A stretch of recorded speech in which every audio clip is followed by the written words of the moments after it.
It's almost 2 days now since the entire nation saw pictures of Prime Minister Narendra Modi and Chief Justice of India D.Y. Chandrachud together doing Ganesh Pooja. And these pictures went viral and it led to a lot of conversation in the social media world. These pictures actually sent shivers down the spine because there are question marks on the transparency of judiciary. There are question marks on the integrity of the institution as far as judiciary is concerned.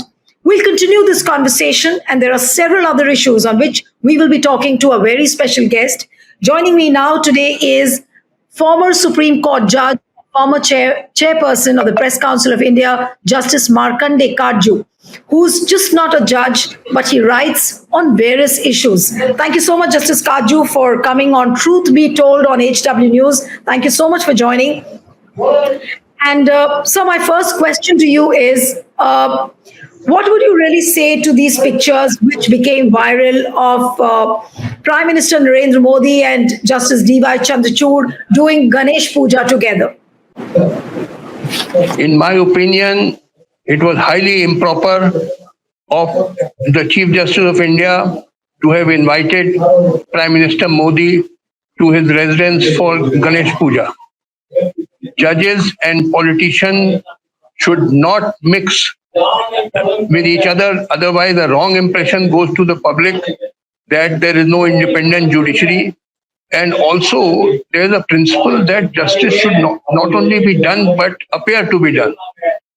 Now, that principle will be violated if judges and politicians are mixing with each other. Yes, I can understand the Chief Justice of India talking with the Prime Minister about judicial matters. For example, about whether the strength of the judges should be raised or not. They may talk to each other. They may also talk about some names recommended by the collegium, and Prime Minister may be having some objection or something relating to the judiciary. But going for a puja, this is ridiculous. No, judges must lead a reclusive life. No, but Justice Katju, my point is that didn't the Prime Minister know that these kind of pictures would lead to a lot of repercussion?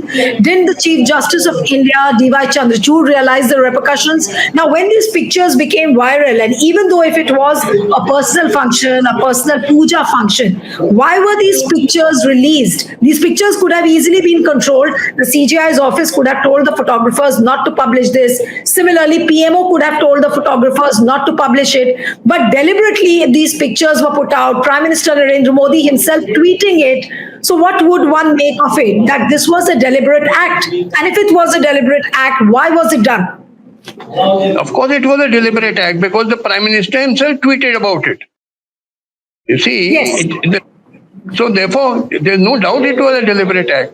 And you see, the whole problem is that some judges do not observe the code of judges, that they should be reclusive, they should not mix about with politicians. I can tell you, if you give me 2 minutes time, I will give you an example. I was Chief Justice of Madras High Court.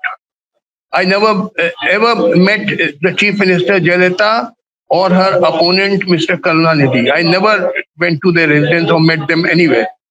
Once the Chief Secretary of the Tamil Nadu government came to meet me with an invitation from the Chief Minister Jayalalitha for attending the Republic Day function on Marina Beach, in which the governor would take the salute to a parade.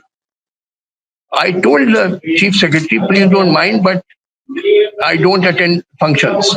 And the real reason was, supposing I went to that function and some politician with a bad reputation approached me, extended his hand to me, I would have to shake hands with him, and some photograph was taken and next day published in the newspaper. What would be my position? Would it not be very embarrassing for me? And what would people think about me? So judges should not go to these functions at all. First of all, the judges So, from what you are saying and the example which you gave of yourself while you were in the Madras High Court, do you think that Chief Justice of India, D.Y. Chandrachud, and Prime Minister both have crossed a Lakshman Rekha? Yes, and I blame the Chief Justice of India more, because naturally the politicians want to that the judges should be favorable to them, but the judges must keep a distance from politicians, and in fact they should lead a reclusive life. Judges should sit at home in the evenings, not go out to party and give lectures and this and that. No, but these are very basic things. Don't you think that the Justice D.Y. Chandrachud also understands these fundamental things of what you are pointing out? Listen, I don't want to say this, but his retirement is approaching. Maybe what is in his mind is to please the Prime Minister so that he may get some assignment after retirement. I don't know, because his retirement is now, I think, less than 2 months away. November. Sometimes in November. Yeah, no, yeah, November. So I don't know his motivation, but the fact is that this is highly improper. Most improper, that inviting Prime Minister to a puja, Ganesh puja. I can understand meeting the Prime Minister to discuss judicial matters, whether the salaries of judges should be increased, whether more judges should be appointed. All this can be discussed, because obviously the government has to agree. It has financial implications. But the private puja, inviting the Prime Minister and the Prime Minister going there, is most important. What message will go to the public? You see, justice should not only.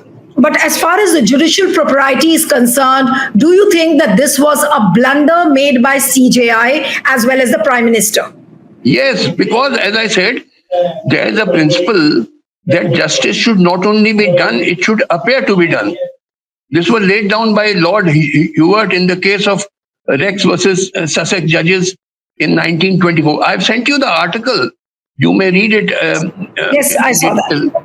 And Lord Hubert said that we know that the person concerned did not do it for any ulterior motive, but yet, what impression will the public get? Public may get the impression that they are hand in glove. So justice should not only be done, it should appear to be done. Now, do